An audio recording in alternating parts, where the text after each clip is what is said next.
Hello बच्चों, जय हिंद। आप सभी का दिव्यांश अकेडमी चैनल पर स्वागत है। आप लोग कैसे हैं? अच्छे हैं? आशा करते हैं आप लोग अच्छे होंगे। तो हमारे टॉपिक चल रहा था वास्तविक संख्याएं। वास्तविक संख्याओं में हमने प्रश्नावली 1.1 के क्वेश्चन नंबर 1 और क्वेश्चन नंबर 2 को सॉल्व कर चुके हैं। आज हम प्रश्नावली 1.1 के क्वेश्चन नंबर 3, क्वेश्चन नंबर 4 और 5 को सॉल्व करेंगे। ठीक है, तो आइए सॉल्व करते हैं। क्वेश्चन नंबर 3 है, ये बड़ा क्वेश्चन है, आप बुक में देखेंगे। ठीक है, क्वेश्चन नंबर 3 को हम पढ़ते हैं। इसमें आपका दिया किसी परेड में 606 सदस्यों वाली एक सेना आर्मी की टुकड़ी को 32 सदस्यों वाले एक आर्मी बैंड के पीछे मार्च करना है। दोनों समूहों को समान संख्या वाले स्तंभों में मार्च करना है। स्तंभों की अधिकतम संख्या क्या है जिसमें वे मार्च कर सकते हैं? ठीक है, क्वेश्चन में कह रहा है कि किसी परेड में 616 सदस्यों वाली एक आर्मी सेना की टुकड़ी है। ठीक है, ये दिया है। फिर क्या कह रहा है? कह रहा है कि इस टुकड़ी को 32 सदस्यों वाले एक आर्मी बैंड के पीछे मार्च करना है। ठीक है, 32 सदस्यों वाली एक आर्मी बैंड है, उसके पीछे इसको क्या करना है? मार्च करना है। दोनों समूहों को कह रहा है समान संख्या वाले स्तंभों में मार्च करना है। और स्तंभों की तो उन स्तंभों की अधिकतम संख्या क्या है जिसमें वे मार्च कर सकते हैं? ठीक है, तो हमें निकालना है स्तंभों की अधिकतम संख्या। स्तंभों की अधिकतम संख्या का मतलब हमें क्या निकालना है? एचसीएफ निकालना है। क्या निकालना है? एचसीएफ। ठीक है, तो जो भी दिया है उसका हमें क्या ज्ञात कर लेना है? एचसीएफ। तो आइए इसको करते हैं। इसमें दिया है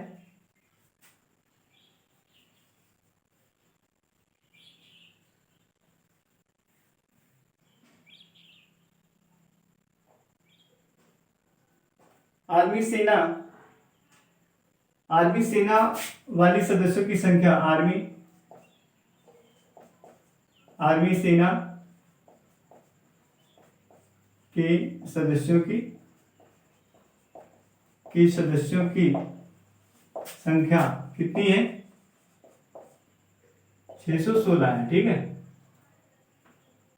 616। दूसरा कह रहा है आर्मी बैंड, ये कितने सदस्यों की टुकड़ी है? आर्मी बैंड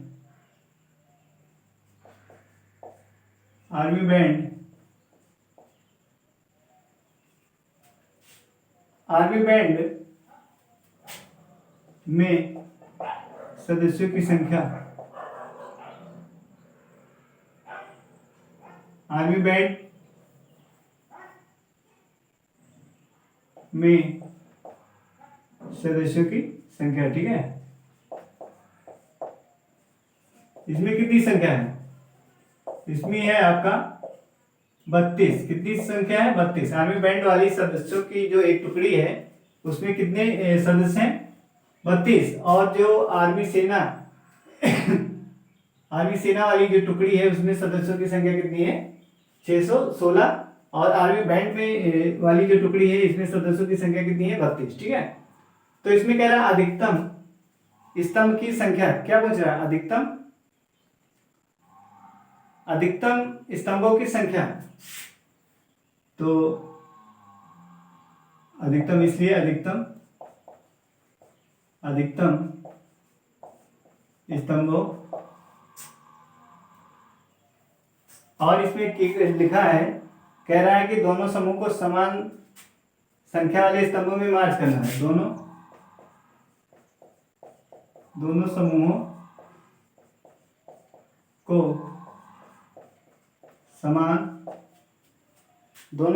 को समान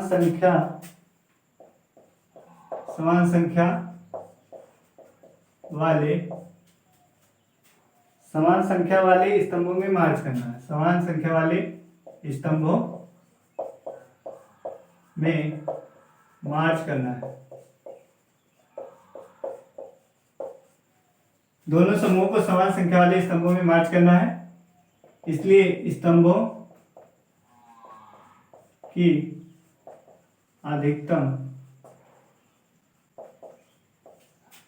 अधिकतम संख्या बराबर क्या हो जाएगी? एचसीएफ।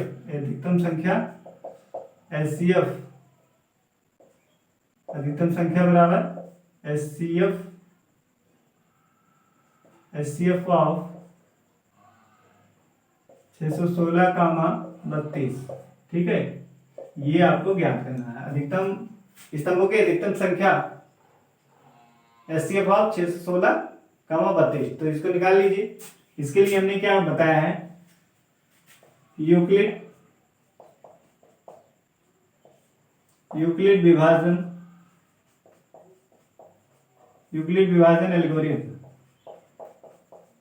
एल्गोरिथम, ठीक है। से इसमें हमें क्या होता है, ये होता है A बराबर BQ प्लस R, जहां R क्या है 0 के बराबर, उससे बड़ा और B से छोटा है, ठीक है। तो आइए अब हम क्या करेंगे, 616 में 32 से भाग करेंगे, तो देखिए कितनी बार जाएगा, एक बार जाएगा। कितनी बार जाएगा, एक बार। तो कितना आएगा इसमें 11, ये उधर लेगा, 11 हो जाएगा, 11 में से 2 जाएगा कितना 9, यहाँ बचा 5, 5 में से 3 गया कितना 2, कितना आ गया 29 आ गया, ठीक है। अब क्या करेंगे, 29 से आपको, अब पहले तो इसको आप लिखिए कितना आ रहा है, ये भागफल हमारा कितना गया एक बार, ठीक है। तो देखिए भाजक कितना, भाजी कितना है 616 और भाजक कितना 32 गुणे भागफल कितना 1 और शेषफल कितना आया 29। हमने इसको लिख लिया, शेषफल r नॉट इक्वल टू 0, ये शेषफल r है, r क्या है नॉट इक्वल टू 0, यहाँ पे क्या 0 नहीं आया, ठीक है। अब 0 नहीं आया तो क्या करेंगे, जो शेषफल आया है उससे आप क्या करेंगे, भाजक में भाग करेंगे, ठीक है। ये भाजक आपका कितना था 32, अब हम 32, हमारा भाजक क्या 32 हो गया और भाजक क्या हो गया, तो नहीं, भाजक जो है ये हमारा 32 था, ये क्या भाज्य बन गया और शेषफल जो है वो क्या बन गया भाजक।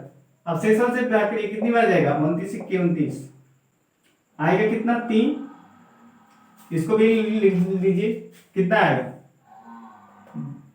भाज्य जो है वो क्या है 32, भाज्य कितना है 32 और भाजक कितना है 29 गुणे भागफल कितना 1, शेषफल कितना 3। यहाँ पर भी हमारा शेषफल क्या है नॉट इक्वल टू 0 है, ठीक है। अभी भी हमारा शेषफल नहीं आया तो क्या करेंगे, फिर भी भाग करेंगे। अब ये जो शेषफल आया है ये आपका क्या बन गया, ये बन गया भाजक, और ये जो भाजक था ये बन जाएगा क्या भाज्य। अब आपको 29 में भाग करना, कितनी बार जाएगा 3 9 27, कितनी बार गया 3 9 27, कितना आएगा 2 आएगा, कितना आएगा 2 आएगा, ठीक है।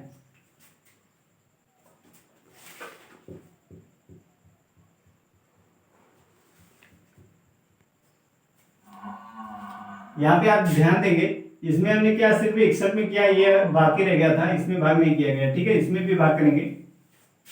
देखिए अब यहाँ पे आपके क्या आया था 11 में से, यहाँ से उधार लिया था 11, 11 में से 2 गया कितना 9 और यहाँ 5 में से 3 गया 2, अब कितना उतारेंगे 6, अब फिर भाग ले जाएंगे, ठीक है। कितने बार जाएगा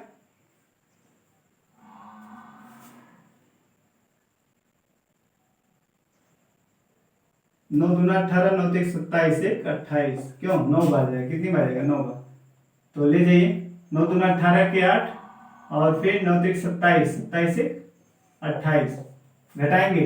अब 6 में से 8 जाएगा नहीं, उधार लेगा कितना 16, 16 में से 8 गया कितना 8 और 8 में से 8 0, 2 में से 2 0।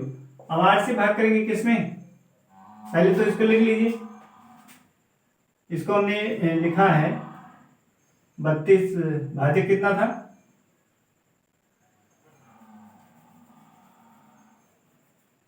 भाज्य हमारा कितना है 616, भाज्य कितना 32 गुणे भागफल कितना है 19 प्लस शेषफल कितना है 8, यहाँ लिख देंगे शेषफल नॉट इक्वल टू 0, ठीक है।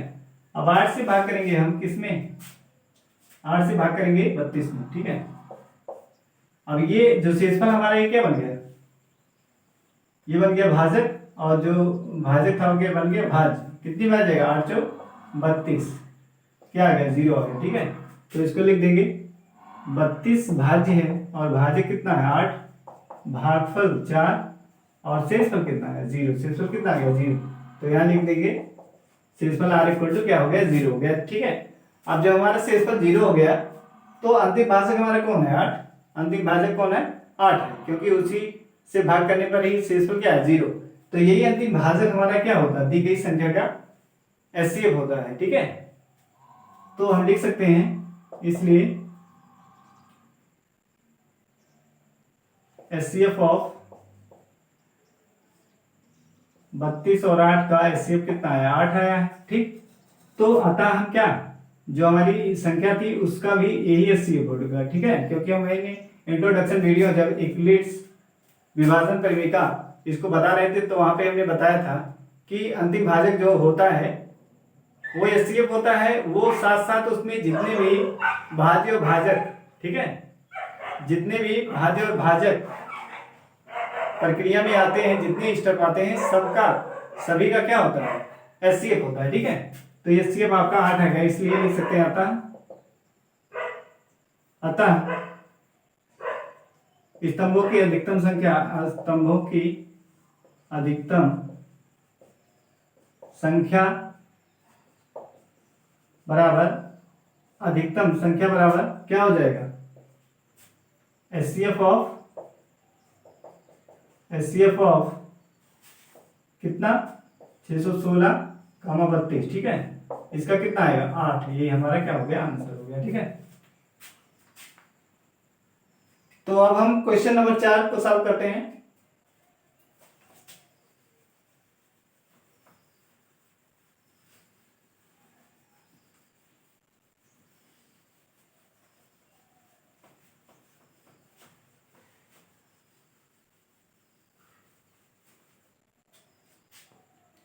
इसको देखिए, कह रहा है यूक्लिड विभाजन परिमेयिका का प्रयोग करके,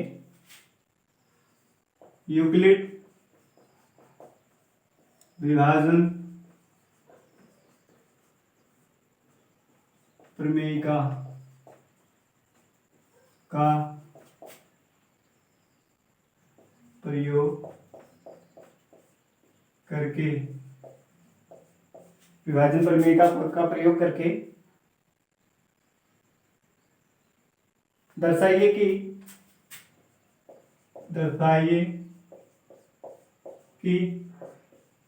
किसी धनात्मक पूर्णांक का वर्ग, किसी धनात्मक पूर्णांक का वर्ग, किसी धनात्मक पूर्णांक का वर्ग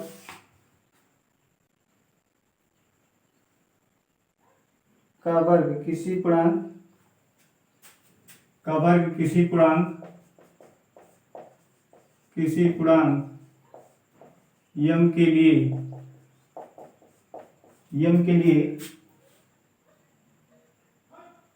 3m 3m या 3m + 1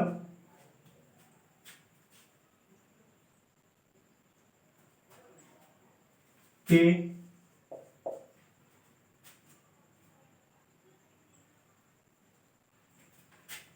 रूप का होता है, के रूप का होता है। ठीक है, ये हमारा क्वेश्चन है। यूक्लिड विभाजन परिमेयिका का प्रयोग करके दर्शाइए कि किसी धनात्मक पूर्णांक का वर्ग किसी पूर्णांक m के लिए 3m या 3m + n के रूप का होता है। तो आइए सॉल्व करते हैं इसको। तो हमने ऐसे क्वेश्चन को सॉल्व करने के लिए क्या बताया है कि हम क्या, कोई एक वास्तविक संख्या मान लेते हैं, एक कोई धनात्मक पूर्णांक मान लेते हैं। ठीक है, फिर b का मान आपको हमने बताया था कि यहाँ पे हम देखते हैं, उसके अनुसार यहाँ पे हम क्या b को मानते हैं। ठीक है, तो लिखेंगे, माना a एक धनात्मक पूर्णांक है तथा b बराबर क्या मान लेंगे, 3m + 1, तो b बराबर क्या मान लेंगे, 3। ठीक है, अब यूक्लिड विभाजन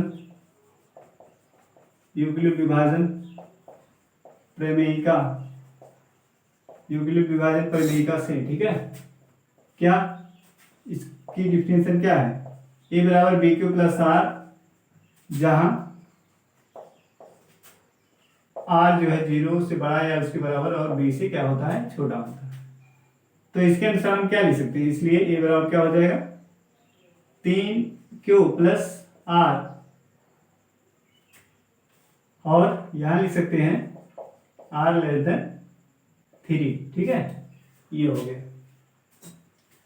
अब देखिए यहां से हमें आर का मान क्या मिलता है, आर का मान हमें मिलेगा 0 1 2, लेस देन कितना है 3, 0 के बराबर और क्या रहा है लेस देन 3 यानी 3 से छोटा।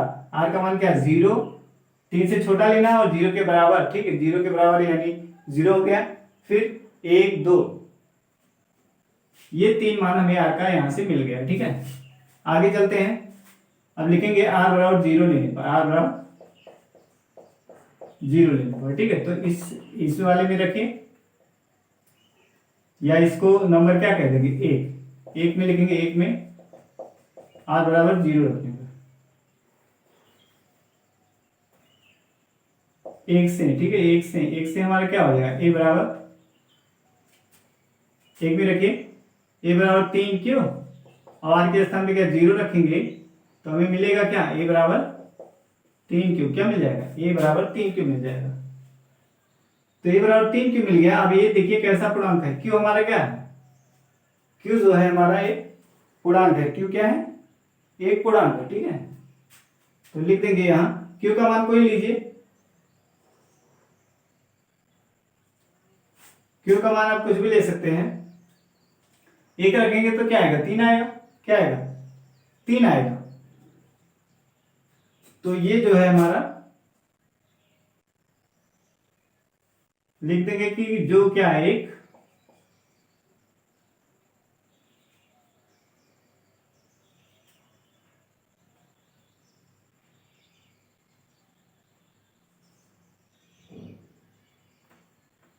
अब हमारा ए बराबर 3 क्यों, हमें यहां पर देखिए आप ध्यान से कि कह रहा है किसी धनात्मक पूर्णांक का वर्ग किसी पूर्णांक m के लिए 3m square plus 3m plus 1 के रूप का होता है, ठीक है।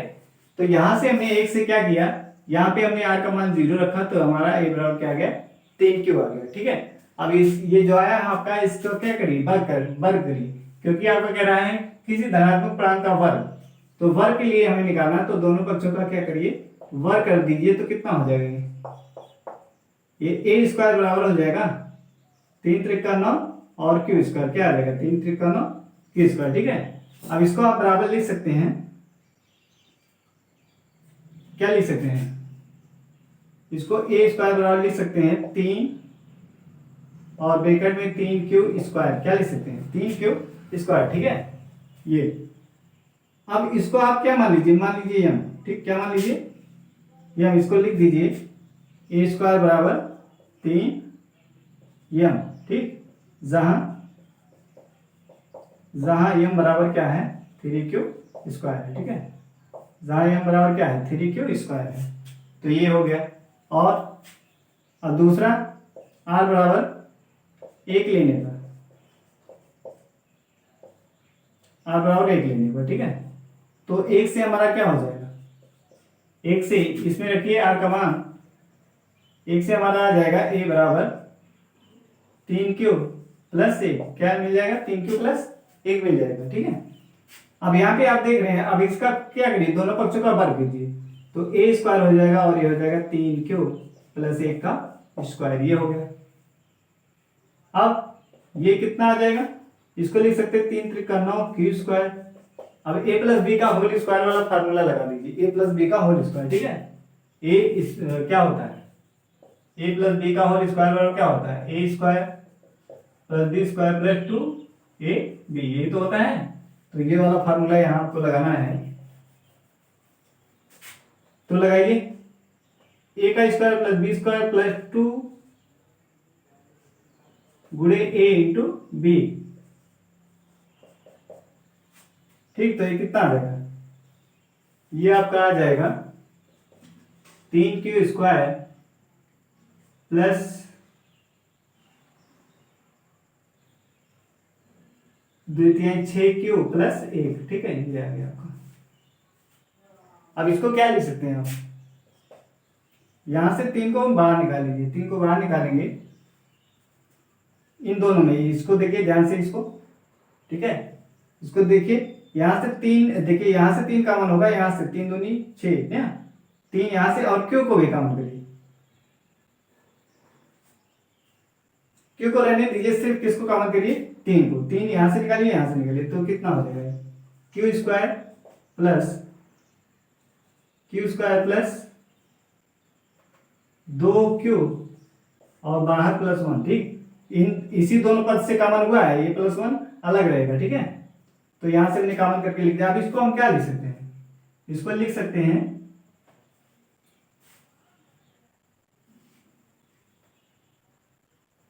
सकते हैं देखिए यहां ऊपर लिख दे रहे हैं। ठीक है, इसको लिख सकते हैं ए स्क्वायर बराबर हमारा आ जाएगा 3 है, और इसको क्या लिख सकते हैं, क्यू स्क्वायर प्लस 2q जो है इसको हम एम लिख देते हैं। ठीक है, +1, और आगे लिख देंगे जहां m बराबर क्यू स्क्वायर प्लस 2q। ठीक है, ये है m बराबर, तो ये आ गया, ये हमारा आया, इसको नंबर 2 कह देते हैं, इसको नंबर 2 कह देते हैं। ठीक है, और यहां से ये जो आया ये हमारा क्या है, नंबर 3 है। आगे चलते हैं, अब r बराबर 2 लेने पर, तो 1 से क्या हो जाएगा, 1 से 1 यही है, यहाँ पे a बराबर लिखेंगे 3q और प्लस r का मान कितना, 2, ये। ठीक है, ये आ गया। अब क्या करिए, दोनों पक्षों का वर्ग कर दीजिए। हमें क्या वर्ग, इसमें आपका क्वेश्चन में क्या है, धनात्मक पूर्णांक का वर्ग। ठीक है, इसलिए जो आता है उसे हम क्या करते हैं, वर्ग करते हैं दोनों पक्षों का। यहाँ भी करिए ए स्क्वायर और इधर करेंगे 3q प्लस 2 का स्क्वायर। अभी कितना आ जाएगा, ए स्क्वायर बराबर आ जाएगा 3×9 स्क्वायर प्लस 2 का स्क्वायर प्लस 2 गुणे 3q गुणे 2, ए 2 गुणे a गुणे b। ठीक, कितना आ जाएगा, 9q स्क्वायर प्लस 2 × 6 दूना 12q प्लस 4। ठीक, अब इसमें देखिए जो जो कॉमन हो रहा है उसको कॉमन कर लीजिए।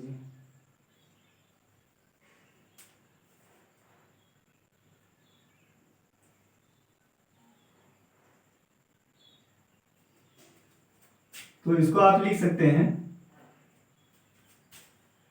वैसे हमारा 3m, हमें जो दिखाना था वो तो हमारा यहाँ तक मिल गया। क्यों मिल गया, तो इसके आगे का हम रहने देते हैं,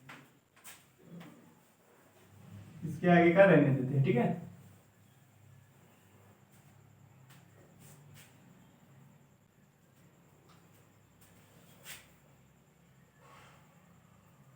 और करना चाहे तो कर सकते हैं,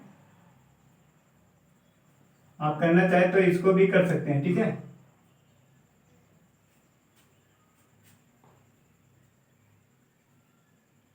लेकिन हमें जो करना था, हमें 3m लाना था और 3m+1 लाना था। ठीक है, तो हमारा आ गया, तो लिख देंगे अतः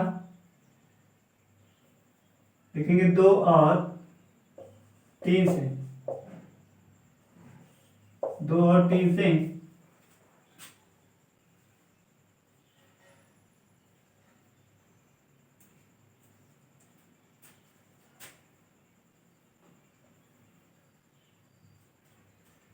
दो और 3 से स्पष्ट है, क्या लिखेंगे, 2 और 3 से स्पष्ट है कि किसी धनात्मक पूर्णांक का वर्ग किसी पूर्णांक m के लिए, 3m या 3m+1 के रूप का होता है। ठीक है, ये हमारा क्या हो गया, सिद्ध हो गया। ये हमें क्या करना था, सिद्ध करना। तो आपको समझ में आया होगा। अब आगे चलते हैं, क्वेश्चन नंबर 5 को सॉल्व करते हैं। ठीक है, आपको क्या, किसी धनात्मक पूर्णांक का वर्ग दिया था किसी पूर्णांक m के लिए, इतने का रूप का होता है, इसलिए हमने क्या, जो भी हमारा आ रहा था मान रखने पर उसका हमने दोनों पक्षों में क्या कर देते, वर्ग। यहाँ लिख देंगे वर्ग करने पर। ठीक है, ऐसे यहाँ पर भी आप लिख सकते हैं वर्ग करने पर, ऐसे यहाँ पर भी बस वर्ग करने पर। ठीक है, तो ये आपका हो गया। अब हम क्वेश्चन नंबर 5 सॉल्व करते हैं।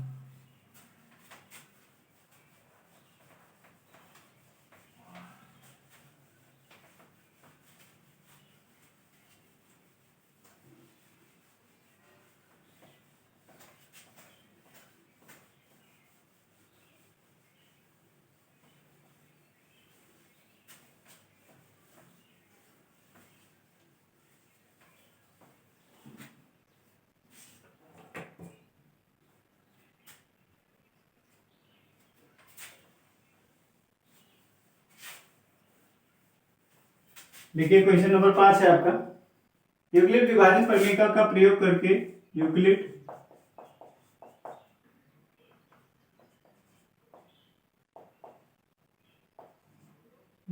विभाजन प्रमेयिका यूक्लिड विभाजन प्रमेयिका का प्रयोग करके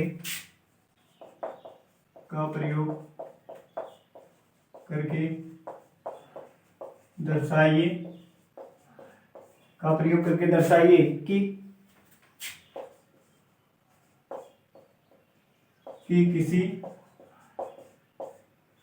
किसी धनात्मक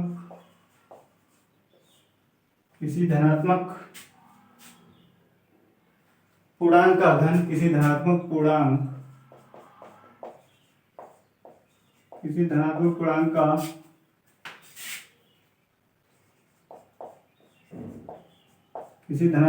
का घन नोएम कामा नोएम प्लस 1 और कह रहा है कि या नोएम प्लस 8 के रूप का होता है। ठीक है, ये आपको दर्शाना है। कह रहा है यूक्लिड विभाजन प्रमेयिका का प्रयोग करके दर्शाइए कि किसी धनात्मक पूर्णांक का घन 9m 9m+1 या 9m+8 के रूप का होता है। ठीक है, तो आइए इसको सॉल्व करते हैं। अब इसमें मानेंगे जो हम इसके पहले क्वेश्चन में माने थे वही हम यहाँ पर भी मानेंगे। अब यहाँ पे आपको ये ध्यान देना है। ठीक है, तो मानते हैं पहले फिर बताते हैं क्या ध्यान देना। माना ए कोई धनात्मक पूर्णांक है। ये क्या है? कोई धनात्मक पूर्णांक है। ठीक है, तथा अब यहां पे यही ध्यान देना है। तथा आप बी क्या मानेंगे? बी अब आप 9 मानेंगे तो क्या घन करेंगे तो आपका मान बहुत बड़ा बनता जाएगा। क्यों 9 नहीं आप मानेंगे, क्या मानेंगे आप? यहाँ पे 3 ही मानेंगे, उसका फैक्टर मानेंगे। ठीक है, 9 का क्या मानेंगे? फैक्टर। 9 में क्या लाना? 9m 9m+n या 9m+8 लाना है। तो 9 का आप फैक्टर मानेंगे। 9 का फैक्टर आपका क्या? 3 गुणनखंड, यानी 3 का 9 का क्या गुणनखंड जो हो 3, उसी को मान लेंगे। माना तथा b बराबर क्या मान लेंगे? 3। ठीक है, अब इसको लिखेंगे यूक्लिड विभाजन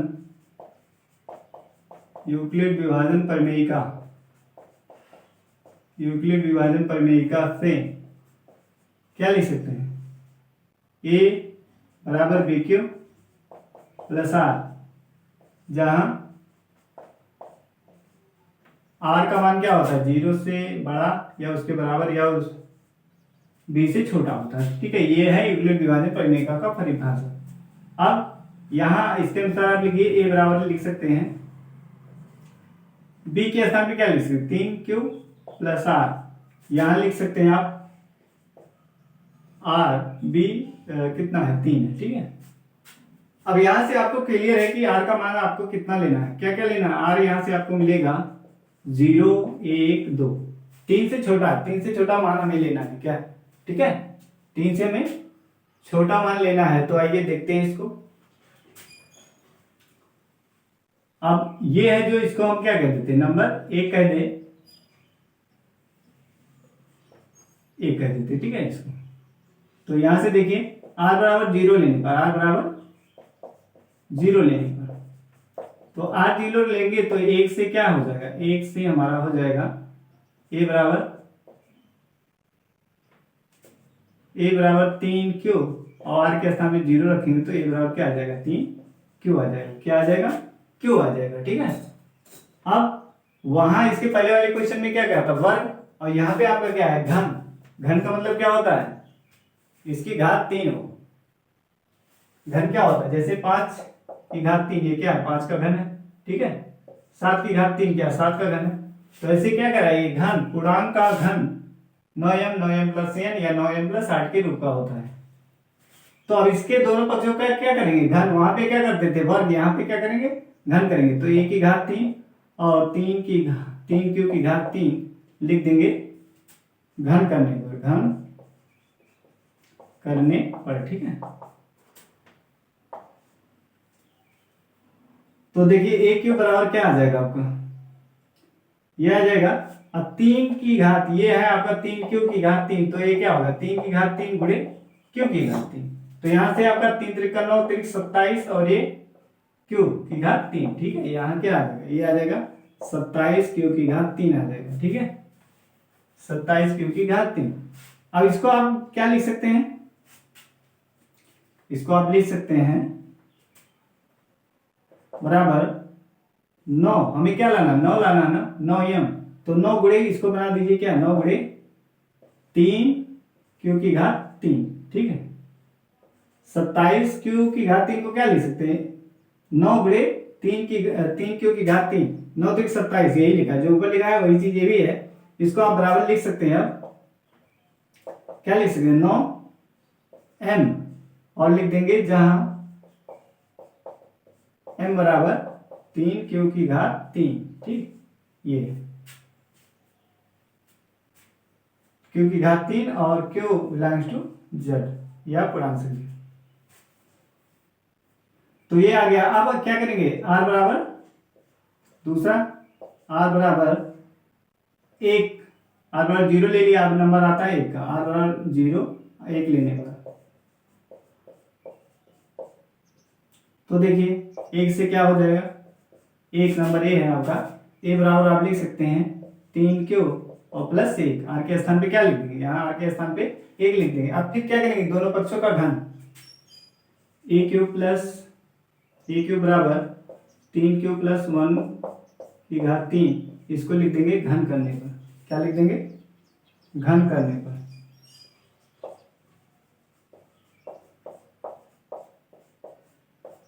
ये घन हो गया। अब देखिए क्या आएगा, ये तो a की घात 3 है, ये a प्लस बी का होल क्यूब का फार्मूला क्या होता है, a प्लस बी का होल क्यूब बराबर होता है a cube plus B cube plus 3ab bracket में a square a plus B. ठीक है, ये तो होता है a प्लस बी का होल क्यूब, तो इसको भी उसी तरीके से लिखेंगे 3 क्यूब का स्क्वायर क्यूब और फिर a का क्यूब प्लस 3 क्यूब गुणे 3 क्यूब गुणे a और दूसरे ब्रैकेट में 3 क्यूब प्लस a। ठीक, ये a का क्यूब प्लस b का क्यूब प्लस 3 गुणे a गुणे b और ब्रैकेट में a प्लस b। हमने इस फार्मूले को लगाया, कितना आ जाएगा, ये आ जाएगा a क्यूब बराबर, ये हो जाएगा। देखिए अभी हमने बताया था क्या, 3 क्यू की घात 3 क्या आया था, 27 क्यू की घात 3 आया था। ठीक है, ये आया था, प्लस a का क्यूब क्या है, कि आएगा, प्लस ये कितना आ जाएगा, ये आ जाएगा 3 त्रिक 9, 9 क्यू, 9 की से अंदर गुणा कीजिए, कितना हो जाएगा, 9 क्यू से गुणा करेंगे, 9 क्यू, 9 त्रिक 27, 27 क्यू स्क्वायर, क्या हो जाएगा 27 क्यू स्क्वायर, फिर इससे गुणा करेंगे तो कितना आएगा, ये 9 क्यू आ जाएगा। ठीक है, अब इसको लिख दीजिए आप, यहां देखते हैं। अब इसको आप देखिए, ए क्यू बराबर आ जाएगा आपका, ए क्यू बराबर, अब इसमें देखिए 9 को आप कॉमन कर सकते हैं, यहां से यहां से यहां से। ठीक है, इन सभी से 9 कॉमन करके आप लिख सकते हैं इसको, एक लाइन लिख लीजिए, 27 क्यू की घात 3 plus 27 Q square plus 9 Q plus कितना 1। ठीक है, तो कितना आ जाएगा, 9 को बाहर कर लेंगे, 9 हमें क्या लाना, 9 m प्लस 8। ठीक है, तो इसको 9 प्लस m लाना है, 9m आ गया हमारा, 9m प्लस m लाना है, तो 9 को बाहर कर लेंगे, तो यहाँ पे हमारे क्या 3 क्यू की घात 3 आ जाएगा। क्यों, 9 गुणे 3, 9 3 27 होता है, तो 3 बाहर, 3 क्यू स्क्वायर प्लस ये भी 27 क्यू स्क्वायर है, ठीक है। 27, यहां से भी 9 बाहर होगा तो क्या 3 क्यू स्क्वायर, यहां से 9 बाहर होगा तो क्या क्यू, यहाँ क्या बचेगा क्यू, और यहाँ +1, ठीक है। अब इसको हम क्या लिख सकते हैं, इसको लिख सकते हैं 9 इतने पूरे को क्या लिख सकते हैं यम, इसको हम लिख देंगे यम, ठीक। यम +1, ये बाहर +1 बैठा है, लिख देंगे चूंकि जहां m बराबर 3 क्यू स्क्वायर प्लस 3 और 3 क्यू स्क्वायर +1, ठीक है। ये अब आगे चलते हैं, r बराबर 0 हो गया, 1 हो गया, अब r बराबर कौन सा बचा है 2, तो इसको लिखिए r बराबर 2 लेने पर, तो रखिए इसको, इसलिए 1 से क्या हो जाएगा, 1 से 1 क्या है यही है, तो a बराबर 3 क्यू और r के स्थान पे क्या रखेंगे 2, ये बन गया 1 से हमारा, ठीक है। क्लियर है, यहाँ एक नंबर है, इसमें हमने क्या r बराबर 2 रखा। अब क्या करेंगे, दोनों पक्षों का घन कर देंगे, 3 क्यू 1 की घात 3 और 3 क्यू + 2 की घात 3, यहाँ लिख देंगे क्या घन करने पर, घन दोनों पक्षों का घन करने पर, ठीक है, दोनों पक्षों का घन करने पर, तो घन हमने किया। अब क्या आएगा, ये a क्यूब यहाँ आ जाएगा, एक अभी a + b का होल क्यूब का फार्मूला बताया था हमने, तो a का क्यूब यानी 3 क्यू की घात 3 प्लस 2 की घात 3 प्लस 3 गुणे 3 क्यू गुणे 2 और गुणे 3 क्यू + 2, ये ठीक है फार्मूला, ये हमने अभी बताया था। कितना हो जाएगा 9 × 3 = 27, 3 की घात 3 9 27 हो जाएगा और क्यू की घात 3 हो जाएगा, प्लस 2 की घात 3 कितना होता है, 3 बार गुणा करेंगे, 2 दूनी 4 दूनी 8, ये गुणा करेंगे 3 × 3 = 9 और 9 दूना 18 क्यू, 18 क्यू हो गया, 18 क्यू से अंदर गुणा करेंगे तो 18 3 × 18 = 72, ठीक है, 18 × 72 क्यू स्क्वायर प्लस 18 क्यू से गुणा करेंगे अंदर तो 18 दूना 36 क्यू, क्यों 18 दूना 36 क्यू आ गया। अब इसको देखिए,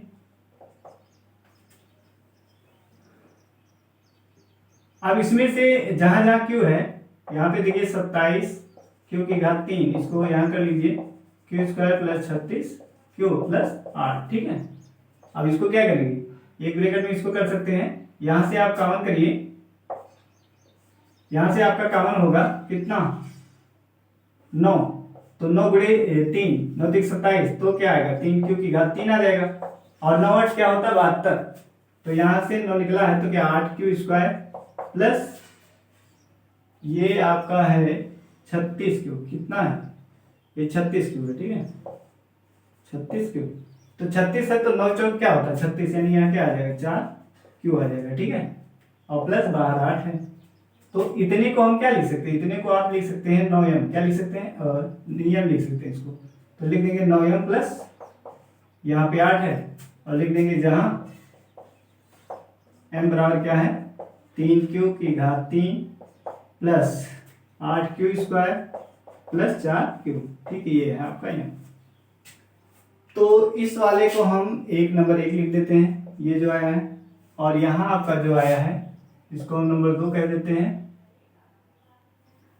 ये नंबर 2 है, ठीक।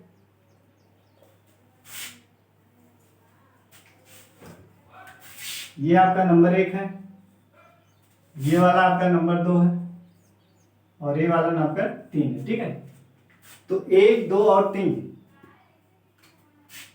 1 और 1 कामा 2, 1 नहीं, 1 हमने यहां मान लिया ना, तो 1 नहीं मानेंगे, इसको क्या मानेंगे 2 मान लेंगे, और ये वाला हमारा हो जाएगा 3 और ये हो जाएगा 4, तो हम लिखेंगे 2 कामा 3 और 4 से, ठीक।